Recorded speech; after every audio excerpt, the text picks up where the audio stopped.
지금부터 통일연구원이 준비한 키누 원래 토론회 기획 시리즈를 시작하도록 하겠습니다.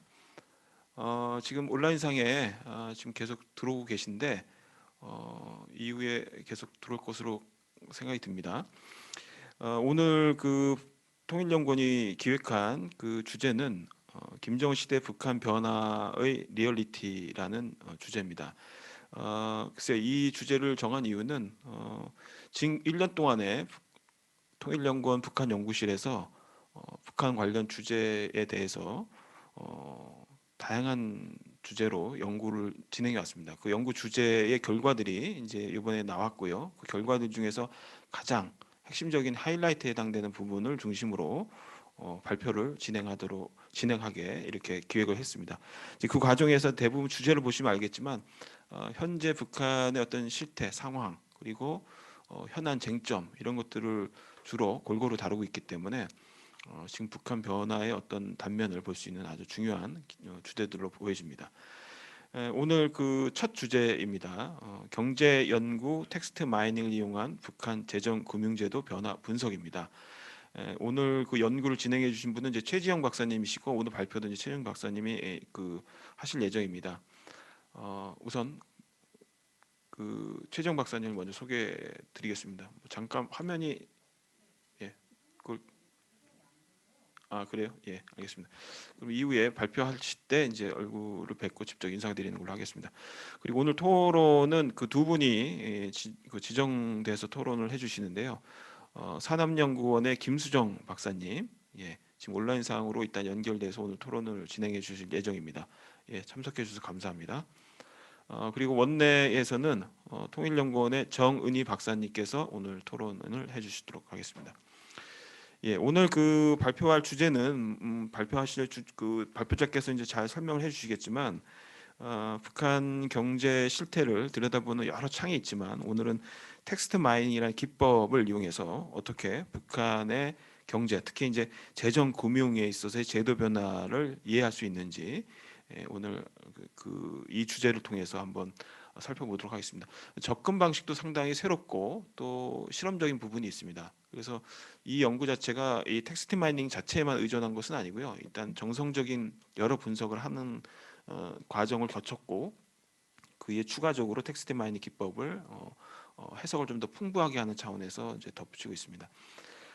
그럼 최정 박사님께서 발표를 해주시는데 그 저희 원래 토론에는 시간이 뭐 발표 시간이 제약돼 있지 않습니다. 15분 뭐 20분 이렇게 제약돼 있지 않습니다. 그래서 최대한 여유 있게 발표를 해주시고 들으시는 분들도 그 여유 있는 발표만큼 하나하나 좀 꼼꼼히 좀 들어주시면 감사하겠습니다. 그럼 최지영 박사님 발표 부탁드리겠습니다. 네, 안녕하세요. 통일연구원 최지영입니다. 오늘 이렇게 올해 그 통일연구원의 연구 성과를 소개하는 원래 발표회 자리에서 그 연구를 소개할 수 있게 되어서 매우 기쁘게 생각합니다. 그리고 오늘 이른 시간에 그 토론을 위해서 참석해 주신 정은희 박사님과 김수정 박사님께도 감사드립니다. 제목은 경제연구 텍스트 마이닝을 이용한 북한의 재정금융제도 변화 분석입니다. 이 연구는 올해 그 수행한 김정은 집권 이후 북한의 재정금융제도 변화라는 연구의 한 챕터이고 북한대학원 대학교 양문수 교수님과 그리고 서울대 데이터 마이닝 센터의 이혜진 박사님과 함께 그 공동 연구를 수행한 결과물입니다. 발표 순서는 좀 슬라이드가 안 넘어가는 것 같은데요. 예. 예. 예, 발표 순서는 다음과 같습니다. 이 연구가 이제 한 챕터이기 때문에 전체 연구를 소개드리고, 그리고 지금까지 북한 연구에서 텍스트 마이닝 분석 방법을 이용한 선행 연구를 뭐 많지만 좀 간단하게 소개드리고 이 연구의 차별성에 대해서 말씀드리고자 합니다. 그리고 이 연구가 수행된 그 과정 전체를 좀 설명을 드리고요. 마지막이 주요 그 분석 내용입니다. 이 연구는 이제 북한의 재정금융 제도 제도 변화, 특히 김정은 집권 이후의 변화가 그 이전과 어떻게 다른지를 조금 분석한 논문인데요. 이를 위해서 이제 가설을 수립했고요. 좋은 이제 그 분석 결과를 제시하기 위해서 주제나 분석 기간을 구분해서 좀 유의미한 결과가 나올 수 있도록 조정하는 과정이 있었습니다. 그리고 이제 마지막 주요 분석 결과를 소개해드리려고 합니다. 예, 전체 연구의 제목은 말씀드렸다시피 김정은 집권 이후 북한의 재정금융 제도 변화입니다. 연구 목적을 간단하게 말씀드리면 북한도 김정은 집권 이전에 부분적으로 재정제도 변화를 시도했고 특히 김정은 집권 이후에는 금융 부분의 개혁이 두드러졌고요. 특히 이제 재정개혁과 금융개혁이 상호 연계되는 모습을 좀 보이기도 했습니다. 사실 그 현실 사회주의 경제들 같은 경우는 그 국가별로 차이는 있지만 좀 앞선 국가들은 1950년대부터 재정금융 개혁을 시도했습니다.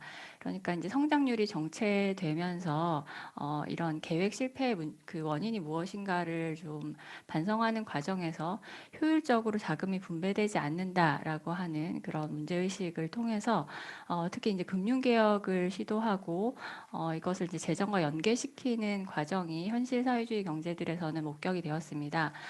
이게 각 국가별로 차이는 있지만 동유럽이나 뭐 소련에서도 1950년대, 60년대 이런 개혁이 앞선 국가들이 있었고요. 중국 같은 경우에도 1970년대 후반에 개혁 개방을 시도한 이후에 국영 상업은행들을 이제 설립하고 이것을 이제 분리하는 이원적 은행 제도를 도입하는 과정을 점진적으로 거쳤습니다. 그런데 북한은 1990년대까지 유의미한 재정 금융 개혁이 이루어지지 않았고요. 이것이 이제 북한 경제의 성장률 정체와 어떤 계획 실패를 두드러지게 만들었던 원인이라고도 볼 수 있습니다. 그러니까 재정개혁과 금융개혁의 어떤 내용은 사실 이제 사회주의 경제에서는 재정과 금융이 딱히 구분이 되지 않는데요. 전체 이제 국민 경제가 계획에 의해서 이루어지고 금융이라고 하는 것은 중앙은행이 그러니까 사회주의 같은 경우는 원래는 일원적 은행 제도로 중앙은행과 상업은행이 구분되지 않고 중앙은행이 상업은행의 기능을 같이 수행을 하는데 그래서 은행의 역할은 전체 계획 경제가 잘 작동을 할 수 있도록 그 계획 과 관련된 자금을 배분하는 그래서 재정과 금융이 딱히 구분되지 않는 것이 그 가장 그 원형인 사회주의 경제의 모습인데요. 이제 개혁을 거치면서 재정은 국가가, 금융은 시장이 하는 방식으로 국가와 시장의 역할이 분단되는 과정을 거칩니다. 그래서 국가의 재정 부담이 축소되는 형태로 재정 개혁이 이루어지고 이제 시장을 통한 자금 배분을 확대하는 그러니까 단적으로 말하면 상업은행이 중앙은행으로부터 분리되고 이제 상업은행은 시장 원리에 의해서 작동이 되면서 좀 시장을 통한 효율적인 자금 배분을 확대하는 것이 금융개혁의 골자라고 할 수 있습니다. 이러한 현실 사회주의 재정금융개혁 과정에 비추어서 김정은 집권 이후의 재정금융제도 변화가 어떤가를 분석하는 것이 전체 연구의 내용이고요. 이제 그 구분은 김정은 집권 초기에 이루어진 각종 제도 변화와 또 이제 대북제재 장기화 이후에 나타나고 있는 제도 변화를 약간 구분하여 분석을 했습니다. 이러한 정성적 연구를 이 연구에서도 이제 수행을 했고요.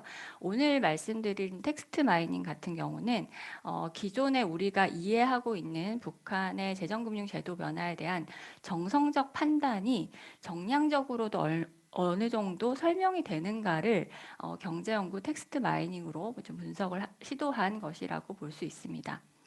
그래서 기존 주장들이 이런 텍스트 데이터를 이용한 정량 분석으로 확인되는지를 이제 좀 검증하는 과정이 이 연구의 내용이다라고 볼 수 있을 것 같습니다. 그래서 전체 목차가 2장에서 이제 사회주의 재정금융 제도의 원형이 어땠고 개혁 과정에서 이것이 어떻게 변했으며 북한은 어떤 차이가 있는지를 좀 개괄적으로 설명을 하고요. 3장에서는 이제 북한대학원 대학교 양문수 교수님이 집필을 맡아주셨는데요.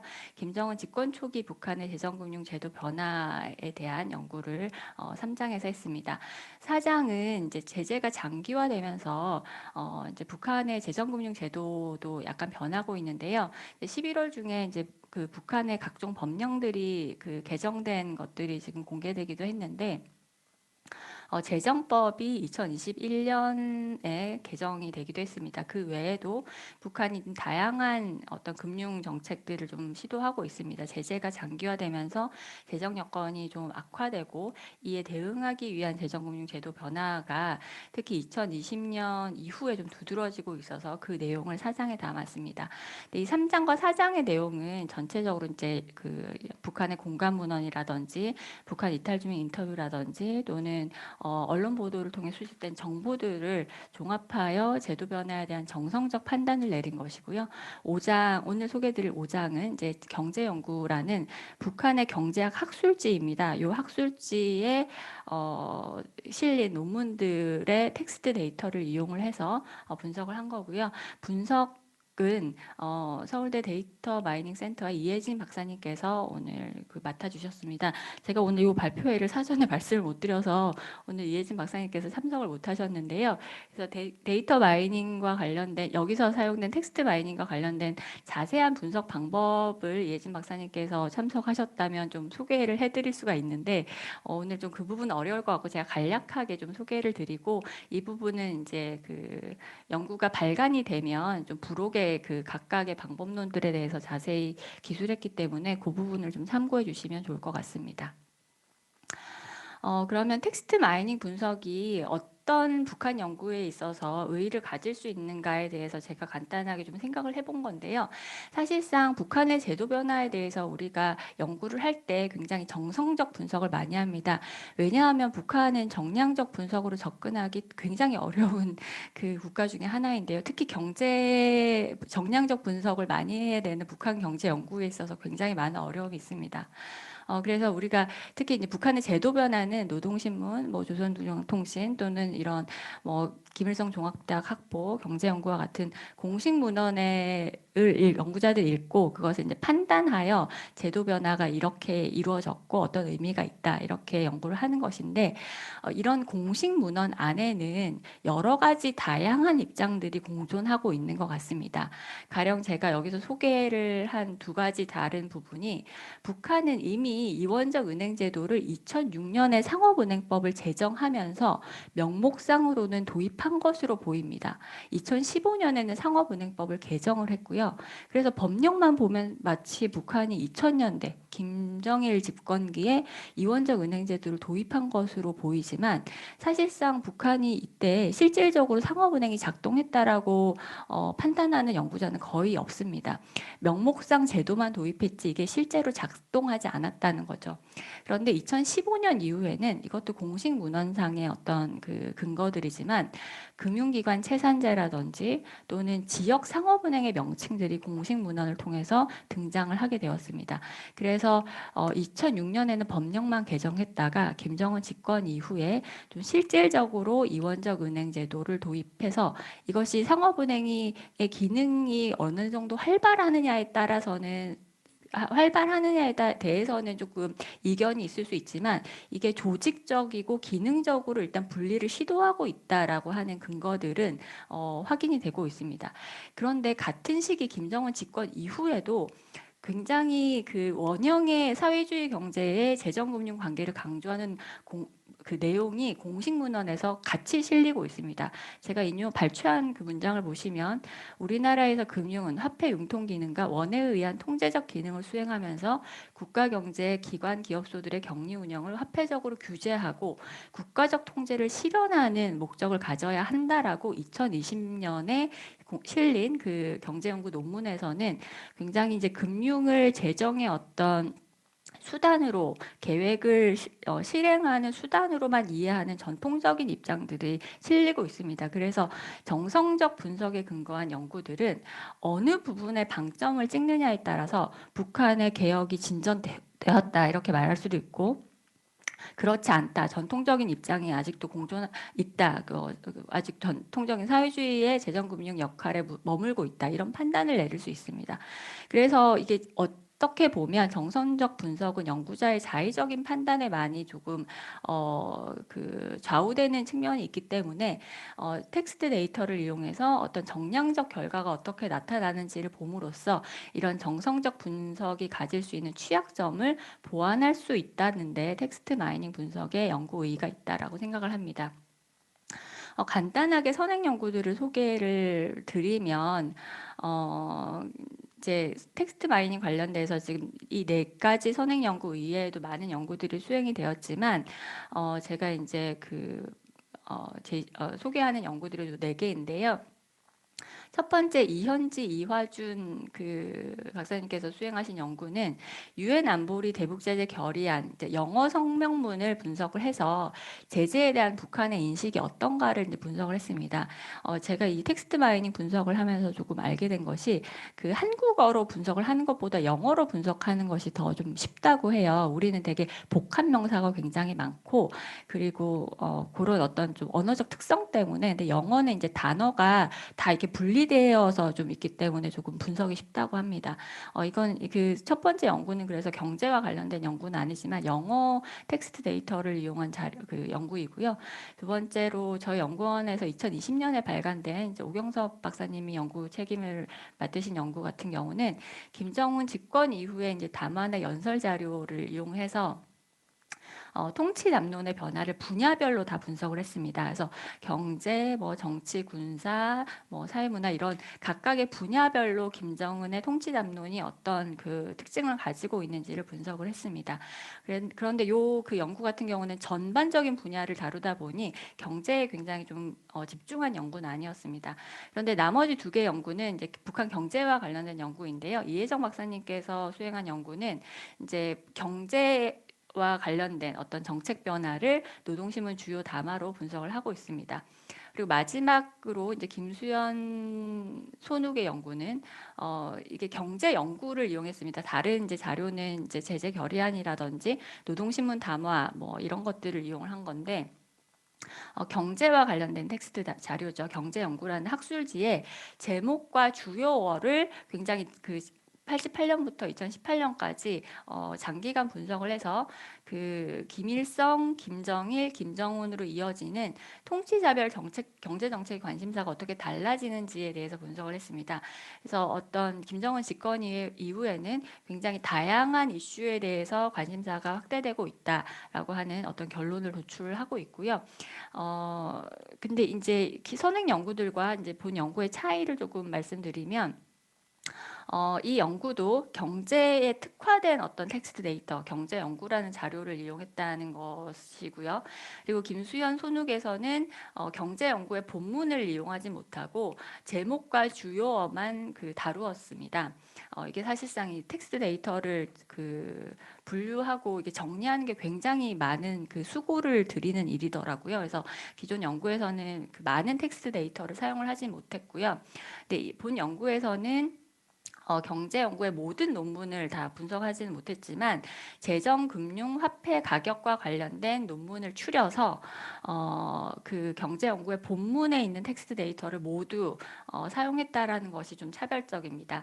그래서 이 연구에 사용된 텍스트 데이터의 문서수나 명사형 단어수를 보시면 문서수가 이제 228건으로 많고요. 그리고 명사형 단어수가 이제 어떤 양이라고 볼 수가 있는데 15만 3,800여 개로 선행 연구들에 비해서 훨씬 더 많은 텍스트 데이터를 이용을 해서 좀 결과의 어떤 그 견고함을 높였다라고 하는 것이 본 연구의 좀 차별적성이라고 볼 수 있습니다.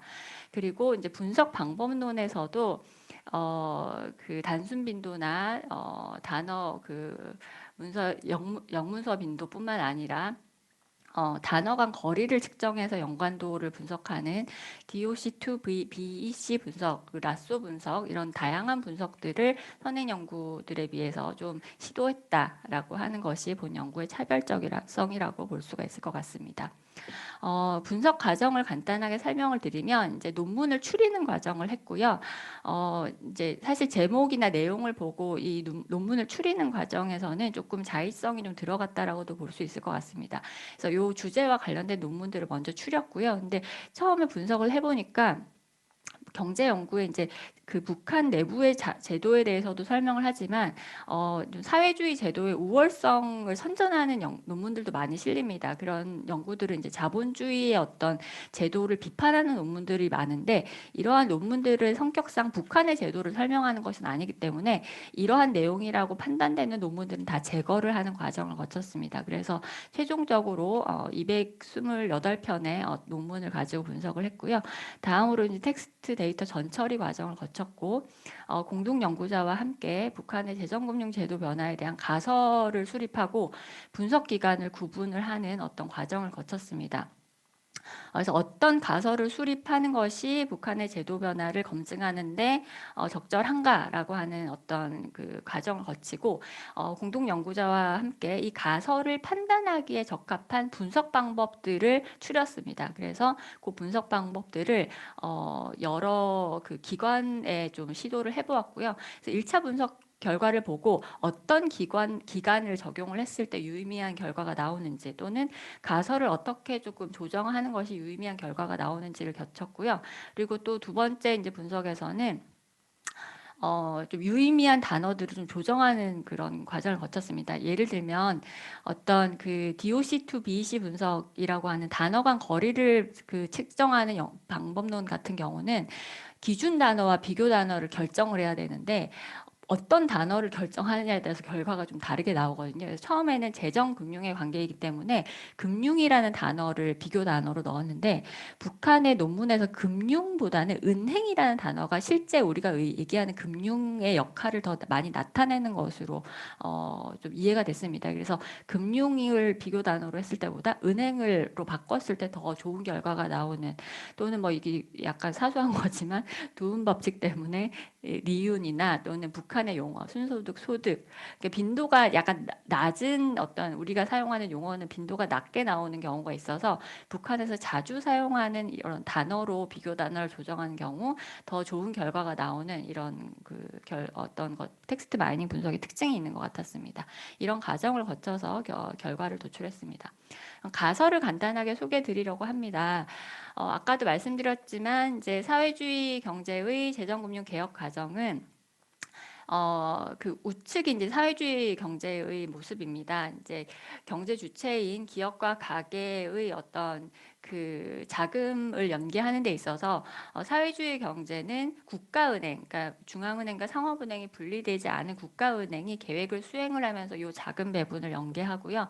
그래서 재정과 금융이 구분되어 있지 않습니다. 그런데 자본주의 경제에서는 정부는 재정과 관련된 자금을 배분하고 그리고 금융기관을 통해서 기업과 가계 간의 자금 중개라고 하죠. 자금의 어떤 그 대부와 저축이라는 그 자금의 수요와 공급이 이루어지는 것이 자본주의 경제 모습입니다. 근데 사회주의 경제도 이제 국가은행으로 통합된 형태를 가지다가 이것이 개혁 과정을 거치면서 분리되는 과정을 거치는데요. 이러한 그 과정은 재정과 금융의 연관이 약화되고 있다라는 것으로 설명을 할 수 있습니다. 그래서 가장 중요한 이 연구의 상위 가설은 북한에서 국가 재정과 금융의 연관이 약화되고 있다라는 것입니다. 그리고 나머지 이제 5개 가설이 이 상위 가설에 대한 하위 가설로 좀 설명이 될 수 있을 것 같습니다. 재정과 금융의 연관이 약화되면서 국가의 은행에 대한 통제가 완화되고 있다는 것이 두 번째 가설입니다. 그리고 세 번째는 이제 국가와의 거리가 멀어지고 그러니까 금융기관, 은행과 그 생산 단위의 관계가 밀접해지고 있다라고 하는 것이 세 번째 가설이고요. 네 번째 가설은 그러면 이제 기업이 자금을 조달할 때 재정에만 의존하지 않고 어떤 시장이나 아니면 금융기관을 통해서 조달할 수 있다는 측면에서 기업의 자율성이 확대되고 있다는 것이 네 번째 가설. 그리고 다섯 번째는 은행의 고유, 금융기관의 고유 역할이라고 할 수 있는 저금, 대부, 결제, 송금이라고 하는 이런 고유 기능이 활성화되고 있다라고 하는 것이 다섯 번째 가설이고요. 여섯 번째는 이제 이 분석 이전에 이제 사회주의 경제의 특징에서 설명을 하는데 사회주의 경제는 사실상 현금 유통을 최대한 억제하고 무현금 유통, 뭐 우리로 치면 이제 은행의 그 계좌간 이체인 거죠. 요거를 강조하고 있는데 사실상 북한에서 지금 현금이 많이 거래되고 있고 이제 은행을 통한 이제 뭐 그 현금 유통도 강화되고 있다라고 하는 이런 뭐 북한 인터뷰 인터뷰라든지 북한의 이제 경제 현상에 대한 관찰로 이런 것들이 좀 관찰되고 있는데 여섯 번째는 현금 유통이 강화되고 있느냐라고 하는 것이 마지막 가설이고 이것을 각각 검증할 수 있는 방법론을 적용을 했습니다. 자세하게 이제 분석 결과를 소개하기 앞서서 우리가 분석한 그 논문들을 분류했을 때 분석 이전에 어떠한 그 특징이 나타나는지를 보면 김정은 집권 이전과 이후만을 놓고 분석 대상 논문의 주제를 재정금융 화폐 가격, 재정금융이라고 5가지 카테고리로 나누어서 보면 우리가 분석을 굳이 수행하지 않더라도 김정은 집권 이후에 금융을 다루는 논문 수가 확연히 증가했다라고 하는 걸 볼 수 있습니다. 김정은 집권 이전에는 전체 논문이 1,538건인데 이 중에 금융의 비중이 21% 정도였습니다. 재정이 절반을 이제 차지하고 있었고요. 근데 김정은 집권 이후에는 1,238건 논문 가운데 금융과 관련된 논문이 56건이고요. 이 비중은 재정금융 화폐 가격 재정금융과 관련된 논문들 안에서의 비중입니다. 이 전체 논문은 경제연구 논문 수 전체를 말하는 거고요. 요 5가지 주제 안에서 금융의 비중이 집권 이전에는 21.6%에 불과했지만 집권 이후에는 40%까지 높아지는. 그래서 상대적으로 김정은 집권 이전에는 요 주제에서 재정 관련 논문들이 절반 이상을 차지했지만 김정은 집권 이후에는 금융 관련 논문의 비중이 40%를 차지해서 금융에 대한 관심사가 굉장히 높아졌다라고 하는 것을 볼 수 있습니다. 그래서 요 전체 그 91년부터 2020년까지의 기간을 두고 분석 기간을 구분을 했는데요. 세 종류로 나누어서 분석 결과를 보여드릴 예정입니다. 가장 넓게는 김정은 집권 전후만 분석을 했고요. 두 번째는 김정은 집권 이전이 거의 한 20년이기 때문에 이것은 이제 7.1 조치 이전과 이후로 구분을 했습니다. 그리고 세 번째는 여기에 더해서 김정은 집권 이후를 제재 강화 전후로 구분해서 이 3가지 분석 기간을 각각 적용해서 유의미한 결과가 나오는 것들을 좀 소개를 했습니다. 근데 결론만 조금 말씀드리면 제재 강화 전후는 유의미한 결과가 많이 도출되지 않았는데 이게 제재 이후가 16년부터 20년까지의 기간이라서 좀 짧기 때문에 이제 기간이 짧으면 텍스트 데이터 양 자체가 좀 적어서 이럴 수도 있고요.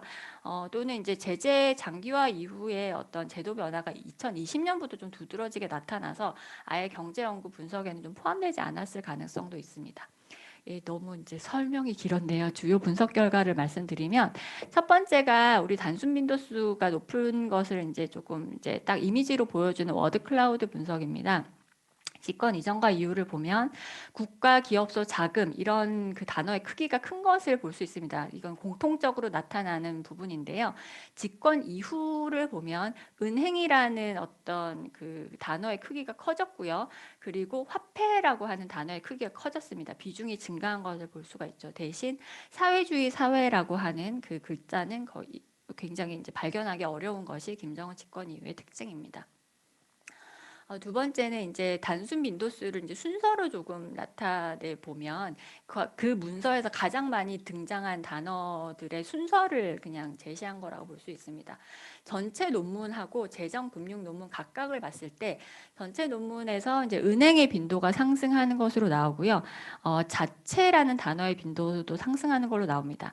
그리고 재정 논문만 한해서 보면 재미있는 현상인데 국가가 1위, 기업소가 2위이다가 기업소와 국가의 순위가 바뀌는 걸로 나옵니다. 그러니까 재정과 관련해서 기업소가 더 많이 그 빈도수가 그 추출됐다. 기업의 재정관리권을 부여한 것이 김정은 집권 이후의 변화라고 하는 건 다들 잘 아실 건데요. 이러한 그 제도가 이런 텍스트 데이터 상의 결과로 나타난다라고 볼 수 있습니다. 금융 관련 논문에서는 유휴화폐 자금이나 은행 자원이라는 이러한 그 단어가 집권 이전에 많았지만 집권 이후에는 대부나 금융기관 이자율, 신용위험, 그러니까 금융의 기능과 관련된 다양한 단어들이 나타나는 것이 집권 이유의 특징입니다. 그래서 은행이라는 단어의 빈도수 그 순위가 올라간 거, 자체라고 하는 단어의 순위가 올라간 거 확인하실 수 있고요. 재정 관련해서는 국가기업소의 그 순서가 바뀐 거, 자체라고 하는 것도 약간 올라간 거, 그리고 이제 지방이라는 단어가 김정은 집권 이후에는 재정 관련 문서에서 좀 상위에 포함된 것을 확인하실 수 있습니다.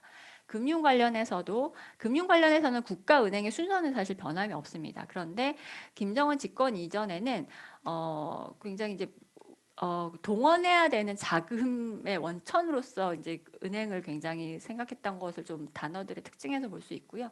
집권 이후에는 좀 추가적으로 말씀드리면 외화와 관련된 단어들의 좀 종류가 더 많아지고 대부나 금융기관 좀 다양한 단어들이 좀 그 포함이 되고 있습니다.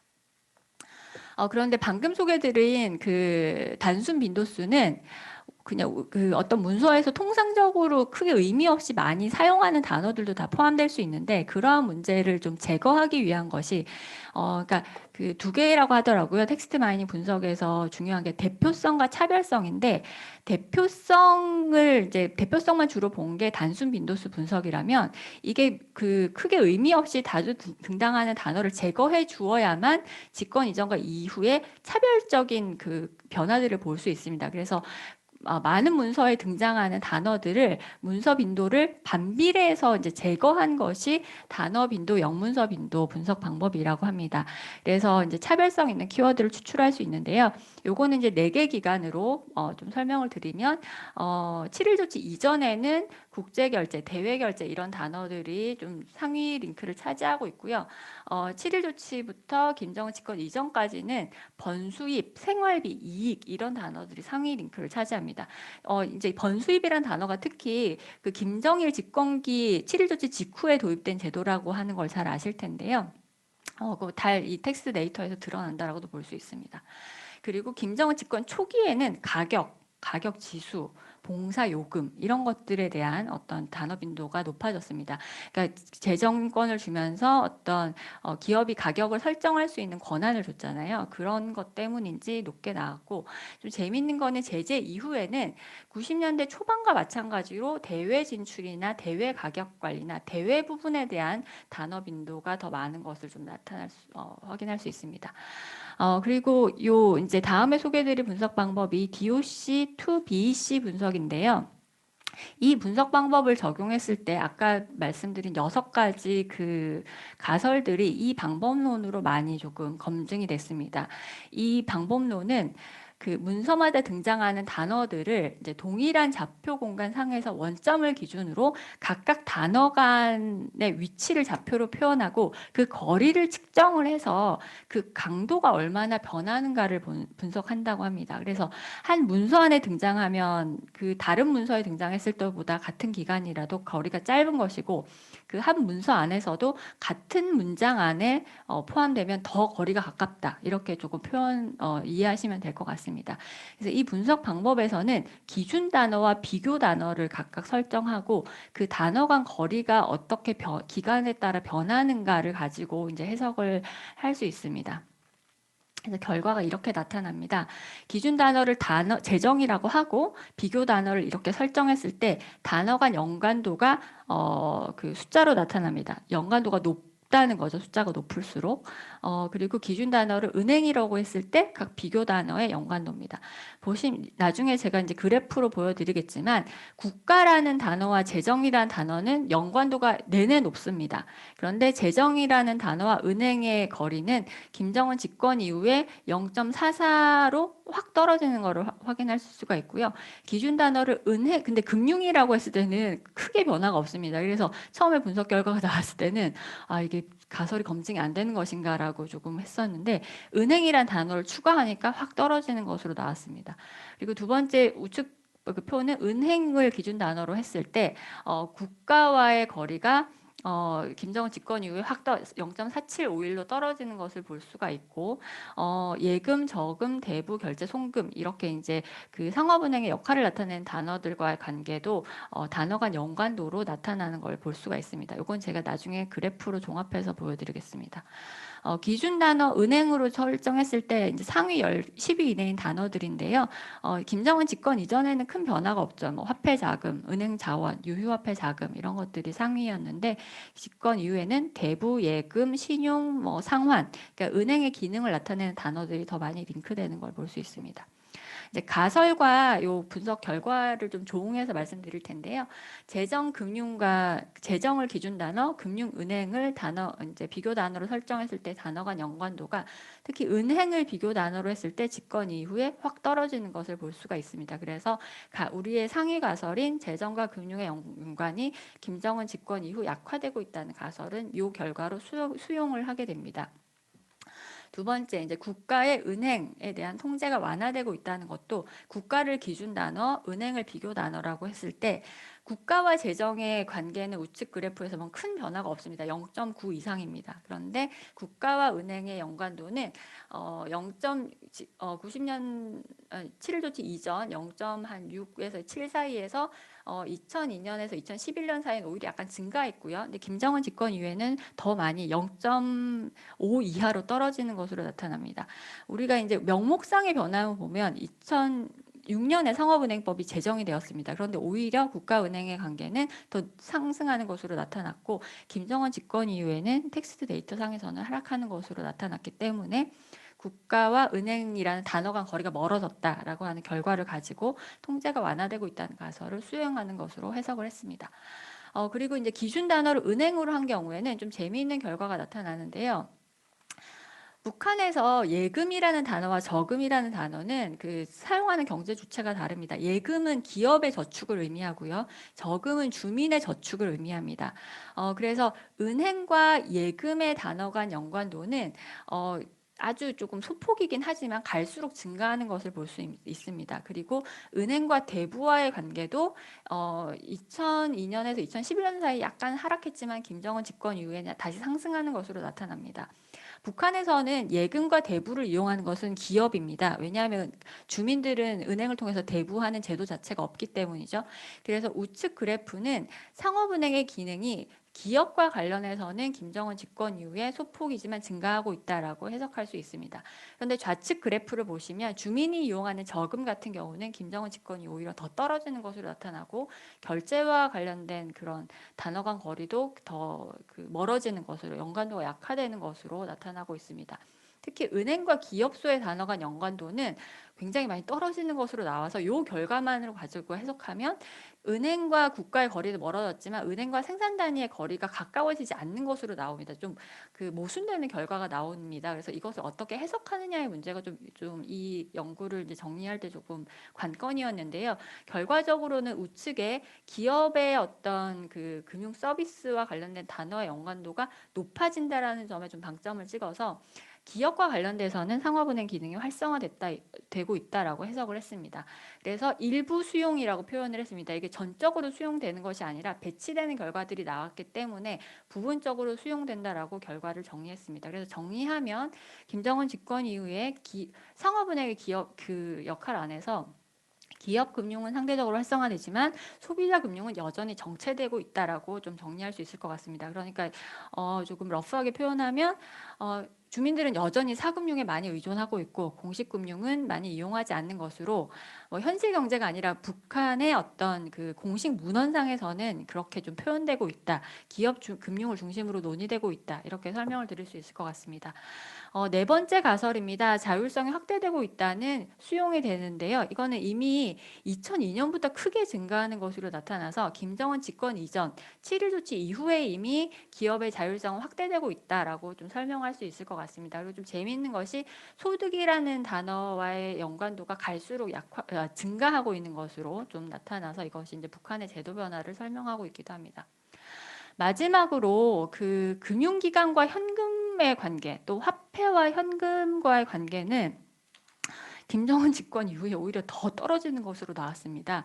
그래서 현실에서는 현금 거래가 허용이 되었지만 현금 유통이라는 단어와 금융기관의 관계가 좀 상승하는 것으로 나타나지 않아서 좀 해석하기 좀 어려웠습니다. 그래서 요 마지막 가설은 기각을 최종적으로 했습니다.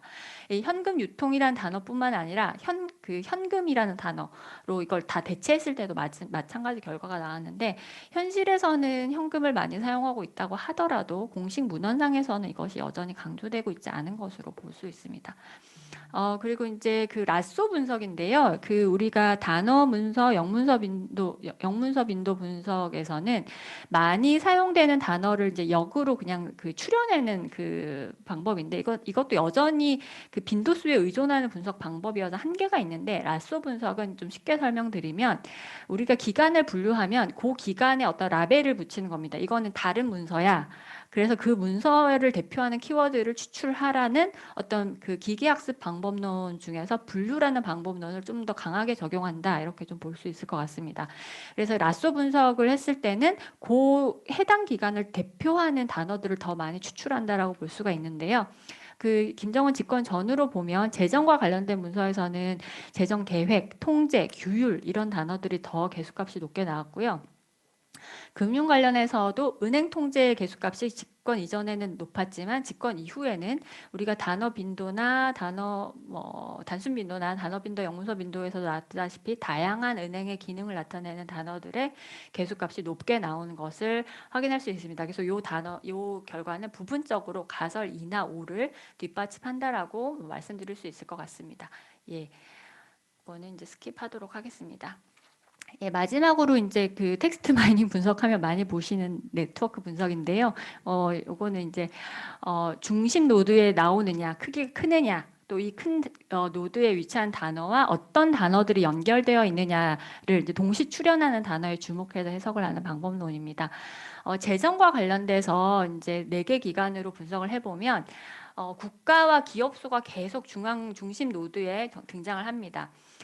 그런데 이제 7.1 조치 이전에는 국가는 사회주의 사상과 밀접한데, 이제 7.1 조치 이후에는 국가가 뭐 지출, 생산, 뭐 기업소와의 거리가 더 밀접해진 것으로 보이죠. 그 국가와 기업소 간 거리가 더 가까워지고, 기업소는 보장, 이용 이렇게 좀 다른 단어들과 좀 긴밀해지는 것을 볼 수 있습니다. 그리고 여전히 이제 집권 이후에 보면 국가기업소가 계속 중심 노드에 등장하긴 하지만, 기업소라는 단어가 재정 관리나 재정과 밀접해진 것을 좌측에 보실 수가 있어요.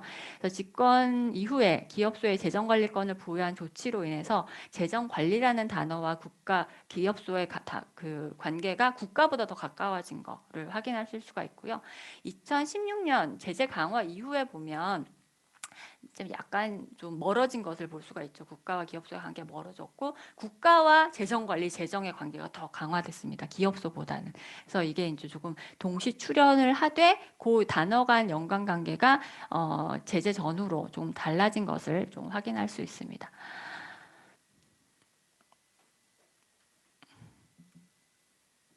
예. 이제 금융 관련 문서를 보면 이제 국가은행이 여전히 중심 노드에 계속 등장을 합니다. 91년에서 2001년까지는 국가은행 자금과의 어떤 연결성이 가장 중심에 나타나고 그 뚜렷하게 나타나는데요. 7.1 조치 이후에는 국가와 외화의 관계가 더 뚜렷해지고요. 좌측 같은 경우는 국가와 그 밀접하게 관계를 갖는 그 단어들이 국가 은행이 밀접하긴 하지만 뭐 규정, 조건, 중요로 크게 무의미한 단어들인데, 우측에 보면 국가와 외화의 관계, 국가 은행의 관계가 좀 밀접해지고, 그런데 딱히 은행과 관련된 단어들이 거래 사이 중요로 은행의 역할을 나타내는 단어들이 활성화된 것으로 나타나진 않습니다. 그런데 집권 이후에 보면 은행과 관련되는 이제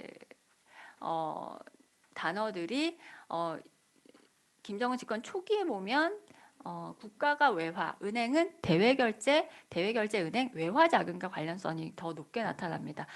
이 네트워크 분석에서는 은행이라는 단어와 어떤 여러 기능과의 관계가 명확하게 보이진 않았습니다. 오히려 2016년 이후에 중앙은행, 상업은행이라는 단어가 구분되어 나타나기 시작하고 그리고 상업은행이라는 단어와 기업소 대부 자금 이자율과 같은 이제 은행의 어떤 역할을 상업은행의 역할을 나타내는 단어들과 연관성이 확대되는 것을 보실 수가 있습니다.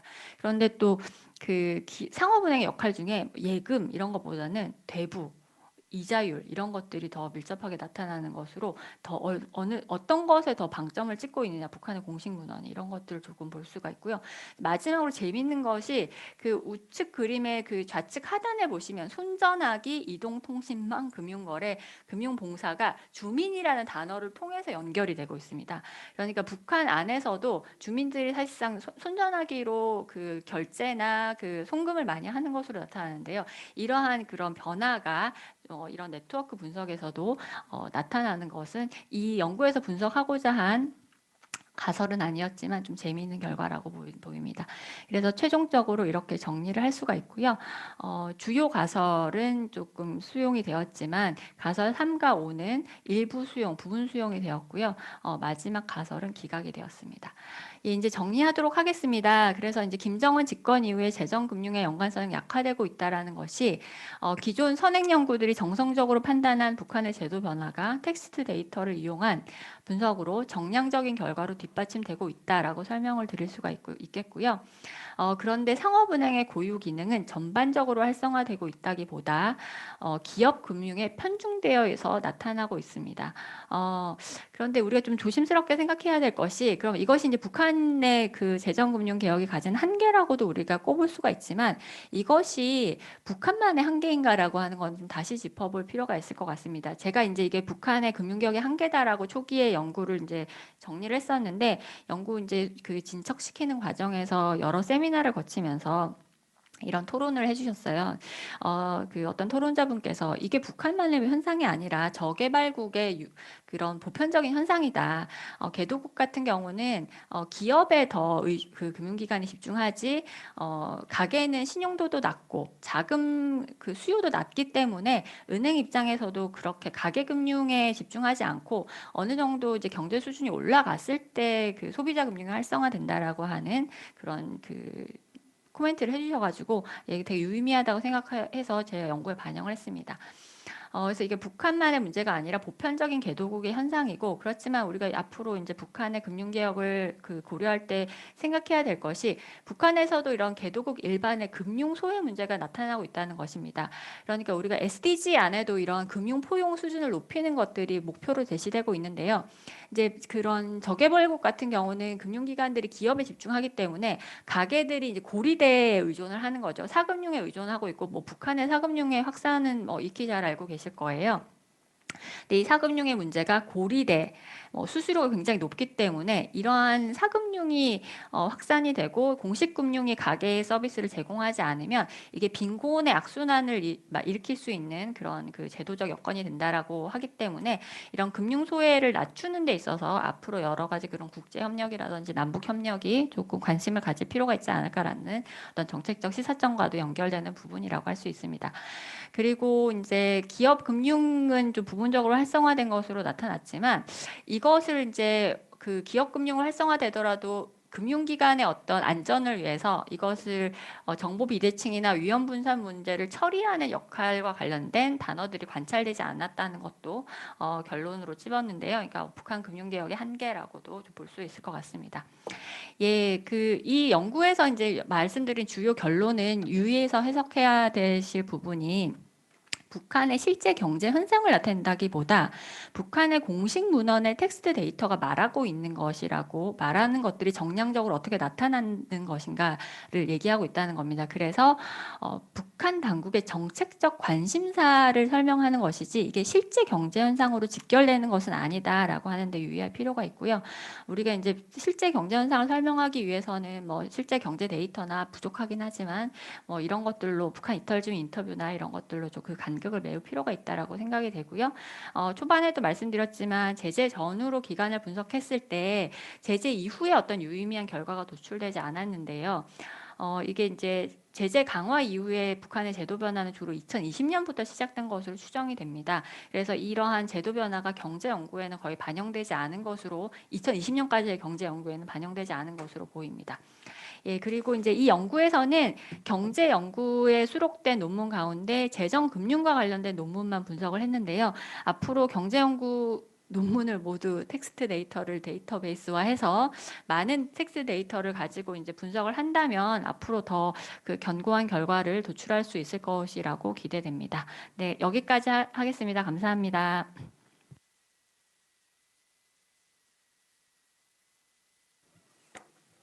네. 최정 박사님 감사합니다.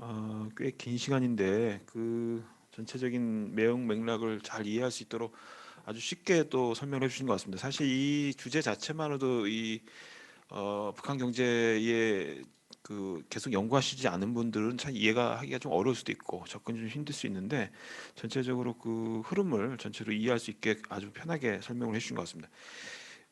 사실 이 텍스트 마이닝 기법이 이 최정 박사님과 이 공동 연구진들이 연구한 연구 결과의 전부는 아니고요. 아까 이제 모두에 말씀을 드렸지만 그 전체 목차에서 사실 약간 검증적 약간 도구처럼 이게 쓰이는 것 같습니다. 그러니까 보통 1장에서 한 4장까지는 정성적인 북한 금융제도 변화 전반을 다 텍스트에 대한 정성적 분석을 통해서 이미 수행을 하시고 그래서 마지막에 이제 이 경제 연구란 텍스트를 통해서 이거를 텍스트 마이닝 기법을 동원해서 일종의 검증하는 약간 의미를 좀 갖고 있는 것 같습니다. 그래서 전체적인 흐름, 그러니까 북한 경제가 갖고 있는 흐름을 파악하는 데 있어서는 상당히 유의미하게 지금 맥락을 이해하는 도구로 쓰일 수 있지 않을까라는 제가 일단 생각이 들었고요. 그래서 어떤 면에서 뭐 새로운 발굴, 뭐 새로운 해석 개념보다는 기존의 해석이나 우리가 좀 가설적으로 얘기하고 있던 부분들을 조금 더 검증해 볼 수 있는 하나의 도구가 되지 않을까라는 생각도 좀 합니다. 그리고 또 중간에 이거 재정과 금융, 그러니까 그 금융이 은행이라고 이제 보통 북한에서 이렇게 자주 이제 표현하는데 이 재정과 금융의 관계, 또 국가와 재정, 국가 은행의 관계 이런 것들을 전반적으로 조금 파악해 볼 수 있는 그런 중요한 그 연구 같습니다. 이제 여기에 대해서 토론을 조금 이제 진행해 보도록 하겠습니다. 우선 그 김수정 박사님, 산업연구원의 김수정 박사님이 우선 토론해 주시는데요. 뭐 시간이 크게 제약되어 있는 건 아니니까 편하게 시간 활용하셔서 말씀해 주시면 되겠습니다. 네, 네, 부탁드리겠습니다. 안녕하십니까. 산업연구원 김수정입니다. 오늘 또 최지영 박사님께서 해주신 연구 상당히 재미있게 집중해서 좀 들었습니다. 많은 공부가 됐고요. 사실 최지영 박사님께서는 워낙 이제 북한 재정 금융 분야에 이제 경력도 많으시고 또 이제 정성적인 분석이나 정량적 분석에 다 탁월한 역량을 가지고 계셔가지고 제가 평소 좀 존경하고 있는 박사님이신데 오늘 이 텍스트 마이닝 기법 적용한 거 보고 일단 깜짝 놀랐습니다.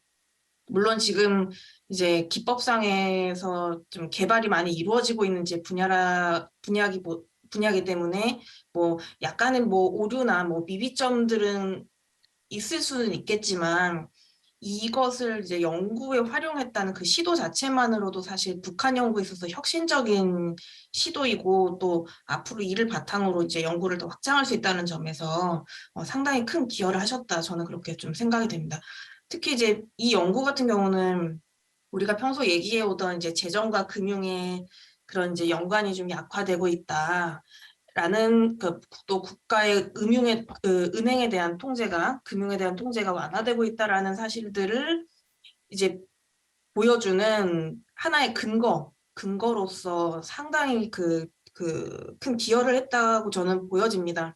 그동안은 이제 연구자의 주관적인 평가나 이제 해석에 의해서만 이제 얘기가 되던 것들을 이렇게 수치화해서 또 비주얼화해서 보여주셨기 때문에 논거로서의 가치가 상당히 크다 이렇게 보여집니다. 근데 이제 사실 저는 이제 분석 방법에 상당히 많은 관심을 가지고 있어가지고 이제 그 부분에 있어서 좀 질문을 드리고 싶었는데 오늘 저기 담당하신 분께서 안 오셔가지고 좀 아쉽긴 하지만 이제 몇 가지 좀 질문을 좀 드려보고 싶어요. 그래서 먼저 말씀드리면 이 연구에서 이제 그 기초 데이터로 이제 경제 연구 논문을 사용을 했는데 과연 이 경제 연구가 북한의 경제 정책을 얼마나 설명해주는 자료인가, 그걸 하나 여쭤보고 싶습니다. 그래서 지금 아까도 말씀하셨듯이 2020년 이후로 북한의 이런 재정금융 정책에 많은 변화가 있었는데, 이 연구에서 사용한 경제 연구는 2020년 이후의 자료는 또 들어있지 않고, 그래서 최근의 변화를 설명하지 못한다라고 말씀을 하셨는데, 그 말은 곧 경제 연구와 북한 경제 정책 사이에 시차가 거의 없다, 이렇게 받아들이게 되거든요. 만약에 시차가 존재하면 2020년 이후의 실제 경제 정책의 변화도 2020년 이전의 경제 연구로부터 좀 볼 수 있었을 텐데, 그렇지 않다라는 것은, 그렇다면 시차가 없는 것인가? 이렇게 생각이 돼요. 그래서 경제 연구와 북한 경제 정책은 실제 어느 정도의 관계가 있는지, 시차가 있다면 얼마나 있는지, 그리고 경제 연구를 작성하는 그 연구자들은 그러한 연구 주제를 어떻게 결정하는지, 뭐 당국에 의한 지시인지 아니면 연구자의 개인적 관심인지, 이런 것들에 대한 그 의문이 풀려야, 사실 뭐 이제 연구하시는 분들 너무나도 잘 아시는 내용이겠지만, 저처럼 이제 아직 경제 연구를 잘 모르는 이런 이제 분들에게는 좀 그런 것들이 조금 풀려야 할 것 같아요. 그 다음에 이제 분석 기간을, 이제 어떤 기간을 묶어가지고 이렇게 분석을 하셨는데, 이거를 혹시 단일 연도로 풀어서 또 해보셨는지가 궁금해요. 결국 변화라는 것은 이 시간적 흐름을 좀 보는 것이 중요하고, 시간에 따른 변화가 분명히 존재할 텐데, 기간을 묶는 과정에서 놓치게 되는 그런 연도적인 변화의 특성들이 있을 것 같다는 생각이 들어요. 혹시 그런 이제 단일 연도 중심으로 한 시계열적 분석도 한번 시도를 해보셨는지, 해보셨으면 어떤 차이가 있었을지 그걸 한번 여쭤보고 싶었습니다. 그리고 이제 사실 전체 보고서의 한 챕터이기 때문에 너무 깊게 들어갈 수 없었다는 것은 제가 조금 이해를 하고는 있지만, 안타까운 점, 좀 아쉬운 점은 조금 더 분석적인 방법이 들어갔으면 어땠을까 싶어요. 지금 이제 정량적 연구를 하셨다고 하지만, 어, 사실은 텍스트 데이터를 정량적 데이터로 전환을 하고, 그 정량적 데이터로 전환한 것을 가지고 이제 뭐 몇 가지 뭐 DOC2, VEC 등등의 이제 네트워크 분석 등을 통해서 이제 시각화하는 방식으로의 자료를 보여주셨고, 결국에는 연구자의 그 주관적인 해석이나 평가 또는 뭐 기준 단어의 선정, 이런 것들이 있었기 때문에 좀 정량적 분석으로서의 그 수준 또는 진행 정도는 조금 아쉬운 점이 있습니다. 그래서 앞으로 만약에 이 연구를 확장한다면, 그 지금 뭐 한국은행 그 BOK 경제연구에서 나와 있었던 것처럼 뭐 클러스터 분석을 사용한다던가, 아니면 경제학에서 일반적으로 사용하고 있는 그 어떤 사건 전후로의 그런 그 차이를 분석하는 뭐 DID 차분 분석이라던가, 이런 방법론을 좀 적용을 해서 정량적 데이터를 바탕으로 정량적 연구를 통한 분석으로 확장을 하면 어떨까 싶습니다. 혹시 이와 관련해서 또 우리 최지영 박사님께서 앞으로 어떤 연구로 발전시킬 계획이신지, 어떤 계획이 있으면은 저도 좀 듣고 아이디어를 좀 훔쳐가고 싶습니다. 그리고 이제 마지막으로 이제 북한의 재정과 금융이 분리되는 것에서 좀 질문을 드리고 싶어요. 어, 북한의 재정과 이제 금융이 분리되고 당국의 그 은행이나 금융에 대한 그 통제가 좀 완화되면, 이게 앞으로 남북 경협, 국제 협력 또는 북한의 개혁 개방 측면에서 어떤 기여, 뭐 또 어떤 영향, 이런 것들이 있을지, 그리고 우리는 북한의 재정과 금융을 그래서 왜 연구해야 하는지, 이런 것들을 좀 또 이렇게 설명을 해주셨으면 이제 좋겠습니다. 네, 뭐, 요 정도로 마치도록 하겠습니다. 감사합니다. 네, 김수정 박사님 감사합니다. 짧지만 굉장히 그 중요한 지적들을 또 많이 해주셨습니다. 그래서 여기에 대해서는 답변을 좀 준비해 주시고요. 그 원내 우리 정은희 박사님 다음 토론 부탁드리겠습니다. 네. 최정 박사님 고생 많으셨고요.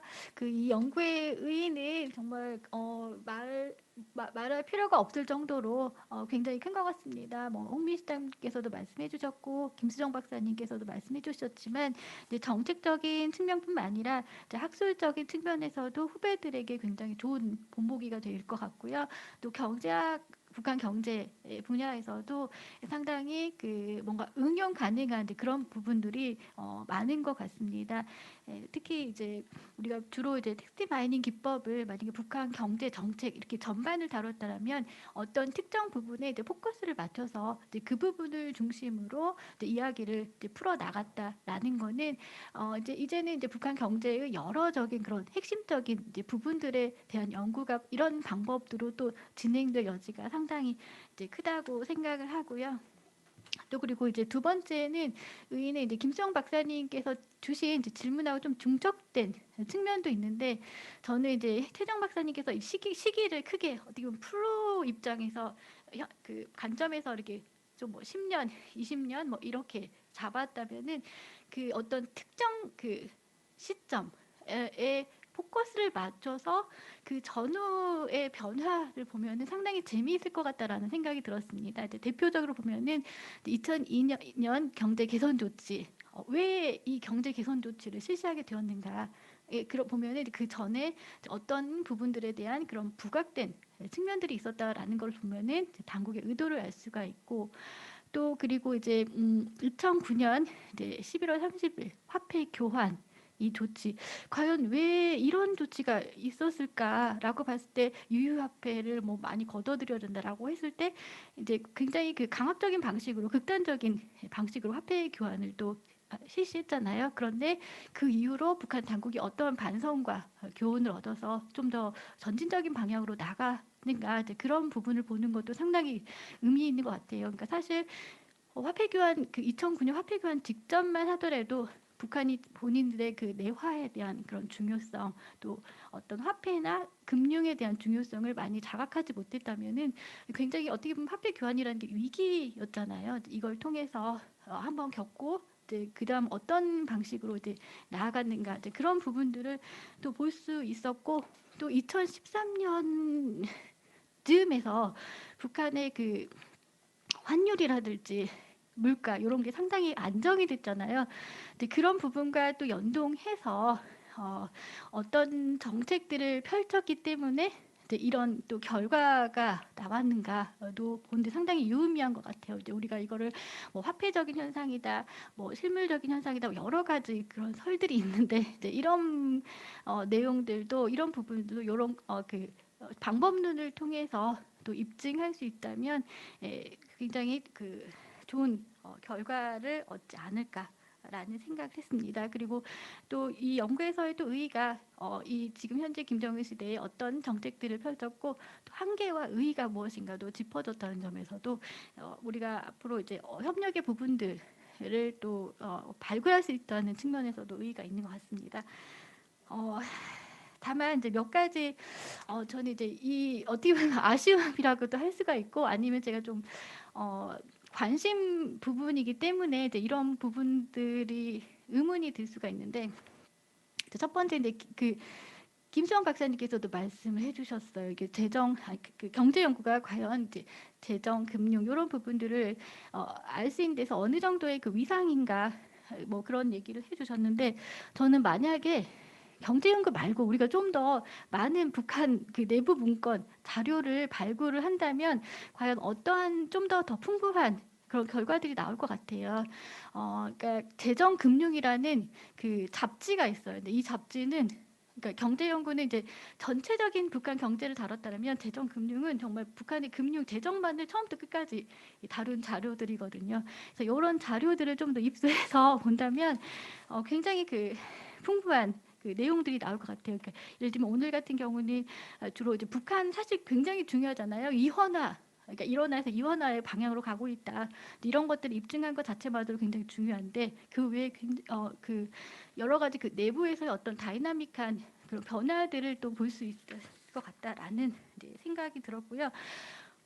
또 하나는 이제 저 같은 경우는 이제 북한 연구를 할 때 이게 얼마나 많은 뭐 보급이 되고 있냐라기보다는 그 굉장히 그 쑥쑥 부각되는 그런 이제 맹아 싹 이런 것들에 좀 포커스를 맞춰서 이제 그 연구를 진행하는 게 저는 재밌더라고요. 그러니까 없었던 게 갑자기 있어서 그런데 전체적인 부분에서 보면 이게 굉장히 작은 부분이잖아요. 그 비중을 놓고 보면 근데 어느 한 10년이라는 세월이 흐르면 이게 정말 그 주류가 되는 그런 측면들도 있더라고요. 그래서 만약에 이 텍스트 마이닝은 이제 10년이라는 좀 더 이제 기간이 좀 긴데 이런 걸 놓고 본다면 그런 부분들이 좀 부각이 되지 않는 측면도 있을 것 같아요.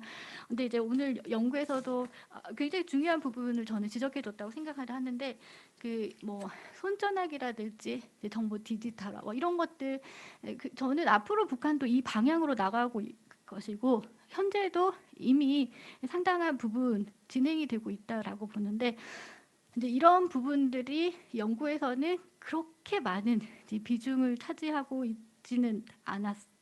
근데 물론 이제 이 연구가 계속 후속 연구로서 진행이 된다면 그런 부분들에 대한 것도 좀 더 구체적으로 나오지 않을까라는 생각을 했는데 혹시 그런 부분들에 대해서는 어떻게 평가하고 계시는지 그런 것들이 상당히 중요했습니다. 그래서 보면은 그러니까 북한이 그 금융뿐 그래서 이런 그 북한의 그 그러니까 우리가 재정, 금융, 정보 이런 것만 이제 그 포커스를 맞췄는데 북한의 그런 큰 틀에서의 그런 정책들 있잖아요. 정보화라든지 아니면 인민대중 제일주의라든지 이런 큰 틀에서의 그 목표 그러니까 아래서의 그런 재정 금융이 어떻게 변하고 있는지 이런 것도 한번 살펴보면 재미있을 것 같아요. 네.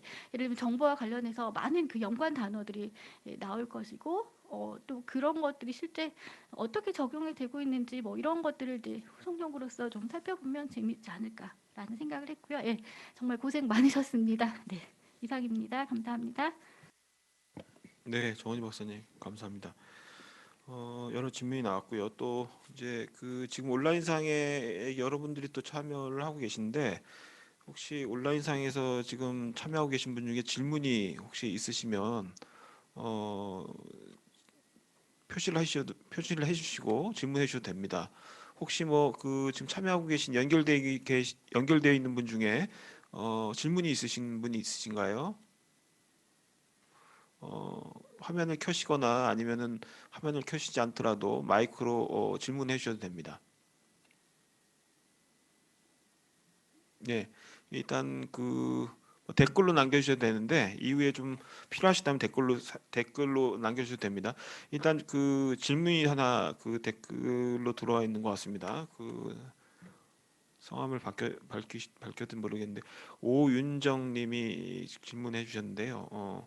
경제 연구 중 재정 금융 관련 글이 아니라 경제 연구 전체를 대상으로 분석을 진행하면 더 풍부하고 견고한 결과를 도출할 수 있을 것이라고 말씀하셨는데 오히려 다른 텍스트들을 포함한다면 재정 금융과 관련 없는 내용이 포함되어 오히려 견고한 결과 도출에 방해가 되지 않을까요?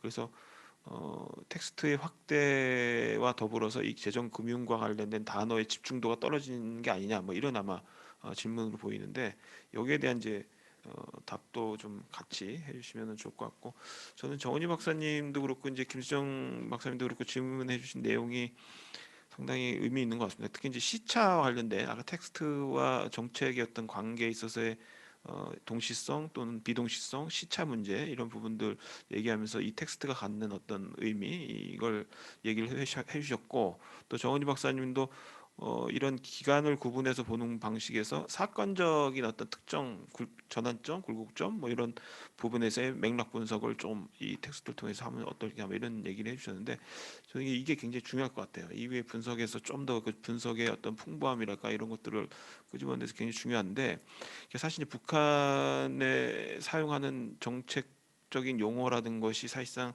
이게 사전적으로 등장하는 경우도 있고, 그러니까 정책에 앞서서 사전적으로 약간 예시적으로 예고적으로 등장하는 경우도 있고, 또 정책이 일정 부분 어느 정도 진행된 이후에 사후적으로 텍스트화되는 경우도 있고 여러 가지 이제 가능성인데 이 경제 연구가 어느 정도의 위상을 갖고 있는지는 일단 약간 위상 설정 정도를 한번 해보는 것도 상당히 괜찮을 것 같다. 그리고 한 가지 이제 여기서 굉장히 다양한 그 빈도와 관련된 용어의 어떤 강조점들을 설명을 해주셨지만 예를 들면은 새롭게 이 등장한 단어라는 것이 식별이 가능할지. 그러니까 물론 새롭다라는 거는 그 분석하는 그 텍스트 기간이라는 제한점이 있긴 하지만 그 안에서조차도 조금 이게 이거는 그 이 10년 뭐 20년 기간 동안에 거의 등장하지 않았던 용어가 새롭게 나왔다.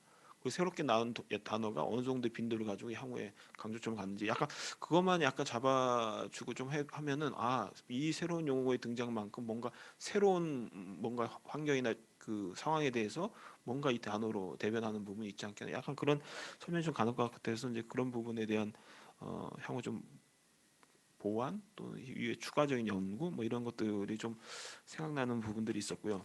또 하나는 지금 오늘 이제 참여하신 분들은 아마 이제 이 부분에 대한 잘 모르시는 분들도 꽤 있으실 것 같아서 좀 이런 질문이 좀 필요할 것 같아요. 자, 그럼 이 연구를 통해서 초기에 이제 던졌던 가장 서두에 던졌던 말이죠. 자, 그럼 재정금융이 북한이 지금 현재 성공적인 길을 가고 있는 거냐? 아니면 그냥 지금 어떤 과정에 있는 건지 한마디로 좀 얘기해 달라 그럼. 그리고 이런 재정금융 분리가 북한 경제에 있어서 왜 중요하다고 우리가 지금 이걸 주목해야 되는지. 약간 좀 쉬운 그 표현할까요? 그리고 결론을 좀 잠정적이라도 한번 내려주시면은 그게 오히려 이제 지금 이 분석이 갖는 조금 현실성을 좀 담보하는 부분이 아닐까. 그래서 약간 혹시 가능하다면은 재정 금융의 분리가 북한 경제 실제 지금 어떻다는 거냐, 의미가 어떻다는 거냐, 그리고 실제 이게 성공적인 길을 가고 있다는 거냐, 뭐 이런 부분도 좀 해석해 주시면 좋겠다는 생각이 들고 이거는 이제 개인적으로 제가 좀 약간 그 눈에 들어오는 표현이 있어서 금융 소외 이제 얘기를 했습니다. 그래서 이게 개도국 뭐 지적이 나왔다고 얘기를 하는데 지적이 아니라 이제 그런 토론이 나왔다고 하는데 사실 이제 개도국에서 일반적으로 나타나는 보편적으로 나타나는 이 금융 소외라는 현상과 실제 북한에서 지금 이 금융에서 이 가계가 멀어져 있는 이게 동일한 어떤 잣대로 볼 수 있는 부분이 있는지 약간 그 의문이 자꾸 들거든요. 그러니까 소위 금융으로서의 혜택을 받는다라는 서비스를 받는다라는 개념으로서의 소외와 이 금융을 회피하거나 금융을 오히려 이제 약간 불신하는 그리고 금융 자체에 대한 익숙치 않은 문화 뭐 여러 가지가 이 사회주의적으로 있을 수 있는데 이거와 이게 동일시되긴 좀 어려울 수도 있다는 생각이 들어요. 물론 이제 향후에는 좀 더 점차적으로 그런 저개발 국가에서 나타나는 현상적으로 갈 수도 있겠지만 그래서 이거를 이제 잠정적으로나마 이걸 단순히 개도국하고 비교할 수 있는지 여부 뭐 이 부분도 혹시 뭐 그냥 시간이 남으면 좀 답을 해주시면 감사하겠습니다. 예, 네, 그러니까 저도 이게 그 우리가 그 일반적인 개도국의 사금융과 북한의 사금융이 과연 비교 가능할까라는 생각이 들었거든요. 왜냐하면 그 북한은 실질적으로 기업들조차도 사금융에 의존하는 정도가 저는 꽤 있다고 판단 들거든요. 그래서 그 연구하시는 과정 속에서 결국 그러니까 그리고 그러니까 어쨌든 사금융의 비중이 굉장히 높다고 생각을 해요. 그렇기 때문에 이 공금융이 성공을 하려면 사금융을 이겨야 된다고 생각을 해요. 그래서 이 연구 과정 속에서 북한 당국이 그러니까 이 금융 당국이 사금융에 대한 경쟁력을 갖기 위해서 어떤 뭐 조치 뭐 이런 노력들 시도를 하고 있는지 이제 그런 것 좀 말씀해 주시면 네 좋을 것 같다는 생각이 듭니다. 네, 이 추가 질문까지 해가지고 뭐 아주 하실 수 있는 데까지 네, 감사합니다. 역시 여러 그 박사님들의 토론을 들으면서 이런 그 발표회나 세미나를 통해서 연구가 굉장히 풍부해지는 기회가 참 많겠다 뭐 이런 생각이 좀 들었습니다. 앞으로 지금 해주신 토론들은 앞으로 제가 이제 또 텍스트 마이닝 분석을 이용해서 연구를 한다면 다시 좀 귀 담아서 좀 시도해보고 싶은 너무 유의미한 말씀들을 많이 해주셨어요. 첫 번째로 이제 김수석 박사님 말씀해주신 그 시차 문제, 경제 연구에 나타난 내용과 북한 경제 정책의 시차 문제가 굉장히 재밌는 것 같아요. 그 다른 세미나에서는 이런 토론도 어느 분이 해주셨는데 아까 홍민 실장님께서 말씀해주신 경제연구 위상 문제랑도 연관이 되는 것 같은데 북한의 문헌의 특성상 그 문헌이 갖는 그 위상이 김정은 담화 그다음에 노동신문 경제연구는 그런 그 문헌들의 공식 문헌들에 비하면 그 위상이 낮을 수밖에 없다라는 거죠.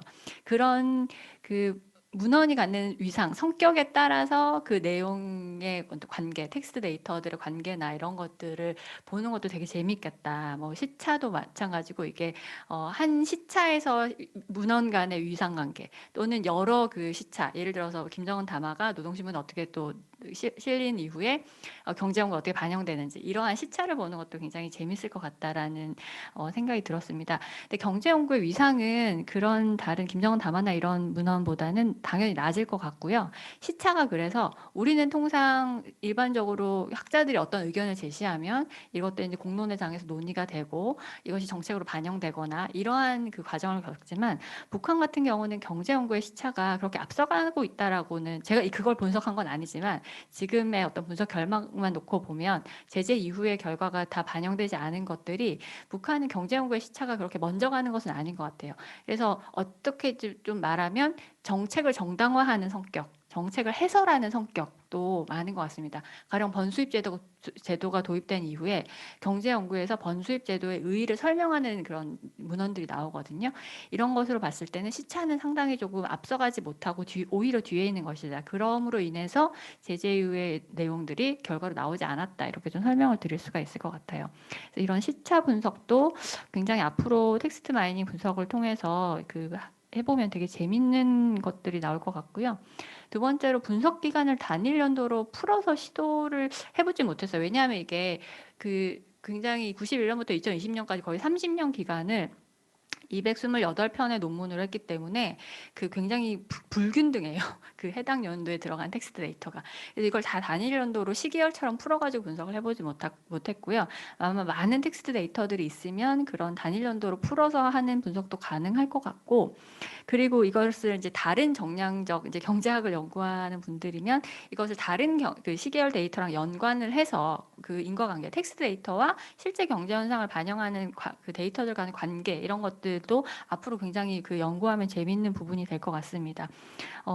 그런 측면에서 앞으로 이제 그런 예를 들어서 가령 물가 데이터라든지 아까 정은희 박사님께서도 2013년 이후에 물가가 안정됐는데 북한 당국이 정책 변화와 같이 연관을 해가지고 설명을 한다면 텍스트 데이터, 물가 시계열 데이터 뭐 이런 것들 다 연관 지어가지고 좀 설명하는 방식으로 앞으로 북한 경제 연구가 충분히 확장될 가능성이 굉장히 많다라는 생각이 들었습니다. 그리고 좀 이제 김수정 박사님 말씀해 주신 부분도 정은희 박사님, 홍민 실장님도 공통된 말씀해 주셨는데 앞으로 정책적 시사점과 관련돼서 경협의 어떤 기여라든지 북한의 개혁 개방 가능성 이런 것들을 말씀을 해 주시는 것 같은데요. 어쨌든 이 텍스트 데이터 분석에서 나타난 거는 분권화를 시도하고 있다. 금융 부분에 있어서 재정과 금융의 관계가 멀어지고 북한이 분권화를 시도하고 있는 것은 계획 실패를 개선하기 위한 방안으로 사회주의 경제들이 걸었던 공통적인 과정을 겪고 있다라는 것이 확인이 된 거, 정량적으로 확인이 되었다라고 보이고요. 북한이 말하는 금융기관의 독립시산제인 금융기관 채산제라고 하는 것은 이제 개혁의 신호라고 우리가 해석하는 것이 충분히 가능하다라는 설명이 들고 이제 경제 성과와 관련해서 북한의 지금 여기 정량 분석에서는 제재 이후에 논의들이 많이 나오지 않았지만 그리고 제재 이후에는 물론 북한의 경제 여건이 굉장히 악화되고 있지만 김정은 집권 전반부의 그런 북한 경제 양호한 실적은 이러한 분권화 조치의 결과, 개혁의 결과로 우리가 조응해서 해석할 수 있다. 그래서 어떤 통상적인 개혁의 재정금융 분야에 있어서 개혁을 시도하고 있고 이것이 효율적인 자금 배분으로 이어져서 어떤 생산성 제고라든지 경제 여건을 좀 제고시키는 이런 데 영향을 미칠 수 있다라고 하는 것으로 우리가 좀 연계해서도 설명하고 있지 않을까라는 생각이 들고요.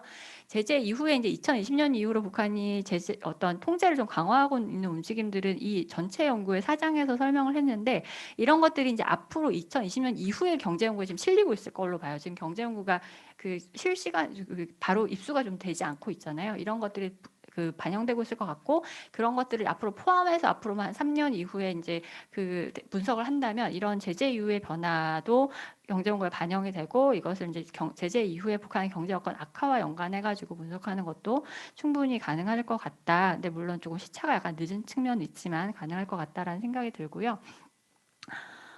그리고 정원희 박사님께서 말씀해 주신 것 중에 사건 분석 굉장히 재미있을 것 같아요. 사실 이 연구는 전체 연구 안에서 그런 재정금융의 변화를 너무 큰 틀에서 좀 다루는 연구여서 그렇게 가설을 좀 세부적으로 세우지 못했는데 특히 이제 화폐 개혁 자체는 북한의 어떤 그 금융 정책 변화 과정에 굉장히 실패를 많이 불러온 어떤 조치였기 때문에 그 사건을 전후로 해서 어떤 경제연구 텍스트 데이터가 어떤 변화를 보이고 있느냐를 설명을 하는 것이 굉장히 재밌을 것 같고 이런 사건 분석을 이제 좀 그런 다양한 텍스트 자료를 이용해서 뭐 경제연구뿐만 아니라 뭐 김일성 종합대학 학부 아까 말씀하신 재정금융 그 논문 잡지 이런 것들을 다 포함을 해가지고 사건 변화를 분석하는 것도 굉장히 북한 연구를 조금 풍부하게 만드는 어떤 그런 방법론이 될 것 같다라고 하는 생각이 좀 들었습니다. 그래서 앞으로 저도 이번에 텍스트 마이닝 분석 처음 적용을 해봤는데 굉장히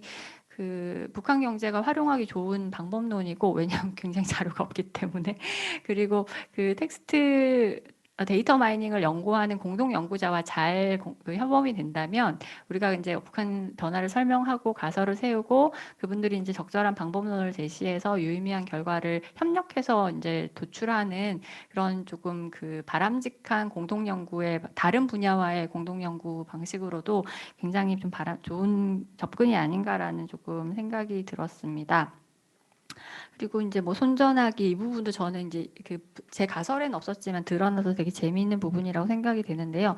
근데 이런 북한 경제 특성상 이런 맹아들이 공식 문헌에서는 사실상 되게 늦게 반영된다라는 점이 좀 아쉬운 부분 같아요. 그래서 다른 어떤 비공식적으로 사실상 이게 활성화된 다음에 사후적으로 제도적으로 수용이 되기 때문에 이런 것들이 사실 공식 문헌에 대한 텍스트 마이닝 분석으로는 참 좀 한계가 있다라는 부분이 조금 아쉬운 것 같습니다. 또 그 부분을 이제 보완을 해보기 위해서 사실 텍스트 마이닝 분석이 우리는 이제 경제 연구나 북한 공식 문헌을 가지고만 하지만 뭐 언론 보도, 뭐 SNS 뭐 이런 걸로도 텍스트 마이닝 분석을 많이 하더라고요. 그래서 북한과 관련된 그런 자료들을 이용을 하면 그런 어떤 새로운 변화에 대한 분석도 텍스트 마이닝으로 가능하지 않을까 이런 생각을 해보고요. 그리고 이제 그 플로어에서 질문해 주신 분 중에서 이제 텍스트 데이터를 확대하면은 더 이제 견고함이 떨어지지 않을까. 딱 그 분야만 가지고 한 것보다 그런 말씀을 하셨는데 근데 이제 텍스트 마이닝 기법 중에 이렇게 그 의미 없이 반복되는 단어라든지 모든 문서에 드러나는 단어 이런 것들을 제거하는 방법론도 있기 때문에 적절한 분석 방법론을 사용을 하면 그 특정 분야를 분석하는 것도 가능하지 않을까라는 좀 생각이 듭니다. 근데 제가 요 분석 방법을 제가 직접 한 건 아니어가지고 조금 답변에 자신은 없지만 그런 기법들을 이용을 해서 그 기간이라든지 어떤 사건 전후를 대표할 수 있는 것들에 대한 방법론들이 있더라고요. 그렇게 적용을 하면 될 것 같고 그리고 이제 요 텍스트 많이 분석하면서 저희 공동 연구자께서 말씀해주신 부분이 노동신문이나 이런 북한의 전 분야를 다루는 그런 문헌을 텍스트 데이터로 이용했을 때보다 경제연구는 경제만을 다루는 문헌이잖아요. 그래서 굉장히 단어가 잘 추출이 된다는 얘기는 해주셨어요.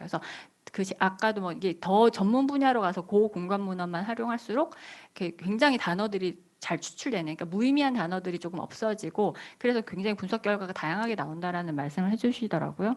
예, 그런 좀 특성이 있는 것 같습니다.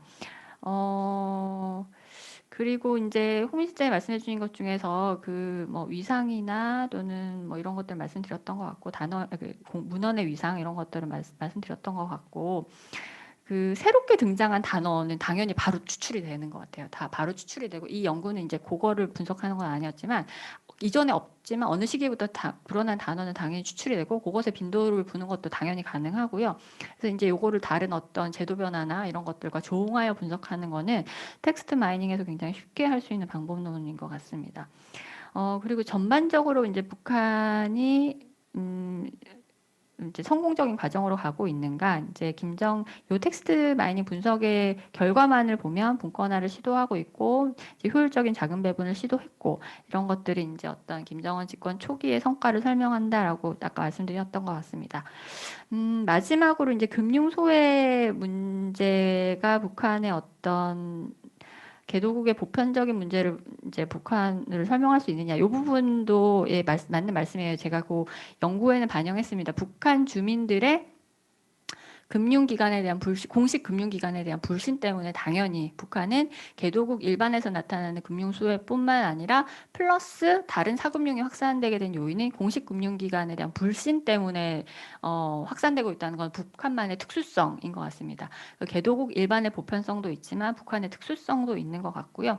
근데 이제 이 연구 자체는 공식 문헌 경제 연구만을 이제 가지고 한 거기 때문에 사실상 이제 정책적 관심사라고 봐야 돼. 당국자나 아니면 그 당국자를 대변하는 연구자, 아니면 제도를 설명하는 연구자들의 관심사라는 측면에서 이분들이 그렇게 주민의 어떤 불신을 해소하려는 노력 자체는 사실상 안 보이는 건 맞습니다. 텍스트 데이터 상에서는 여전히 이제 유휴화폐 자금이라고 하는 주민들이나 기업들의 저금을 국가가 동원할 수 있는 자금이라고 접근을 하는 거죠. 이것을 어느 정도 수익을 올려서 이자를 통해서 배분을 하고 이런 측면에서 금융기관의 역할을 생각하기보다 아직도 상업은행 기능이 활성화되긴 했지만 남는 자금을 흡수해서 국가가 이용하려는 의도들이 공식 문헌상에서는 여전히 많이 보이고 있는 것 같습니다. 그래서 그러한 정책적 관심사 때문에 이제 주민들은 더 공식 금융기관을 불신하게 되고 그래서 사금융이 사실상 이제 현실에서는 확산되고 있는 상황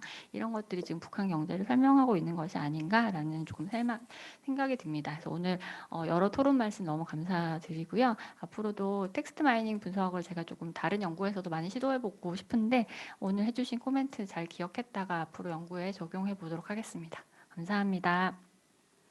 네, 아주 답변을 다 그래도 하시려고 해서 대부분의 답을 하신 것 같습니다. 오늘 굉장히 우리 원래 토론의 기획 시리즈 첫 발표였는데 상당히 의미 있었던 발표 같습니다. 어떻든 이 경제연구란 텍스트를 통해서 북한의 재정금융제도가 어떻게 변화됐는지를 좀 살펴봤는데 결론으로 우리가 좀 도출할 수 있는 부분은 어떻든 분권화 시도의 일환으로 이 여러 변화들이 그래도 감지되고 있다. 이게 정량적으로 좀 어느 정도 확인된다라는 부분이고 또 금융기관에 대한 일종의 채산제 개혁의 일환으로 그런 부분들이 나타나고 있다. 이런 결론이 어느 정도 나올 수 있을 것 같습니다. 이후에 이제 어떻든 이 지금 그 연구를 하신 최지영 박사님 비롯해서 가설을 이렇게 확인해가는 여러 과정을 통해서 진행했는데요. 상당히 저는 흥미진진했던 것 같아요. 이런 가설을 설정해 놓고 그 가설을 추적해가는 과정들. 그래서 향후에도 좀 더 보강된 방식으로 해서 후속 연구들이 계속 나오길 기대합니다. 그럼 지금부터 그 원래 토론의 기획 시리즈를 좀 마감하도록 하겠습니다. 오늘 김정은 시대 북한 변화의 리얼리티 이 첫 발표로 경제연구 텍스트 마이닝을 이용한 북한 재정금융 제도 변화 분석을 했습니다. 오늘이 목요일이고 매주 이제 목요일 날 보통 이제 이 기획이 돼 있는데 다음 주만 수요일로 발표가 이루어집니다. 그래서 다음 주에 발표되는 것도 많은 관심을 부탁드립니다. 그럼 여기서 오늘 키노 원래 토론을 마치도록 하겠습니다. 참여해 주신 여러분께 감사드립니다.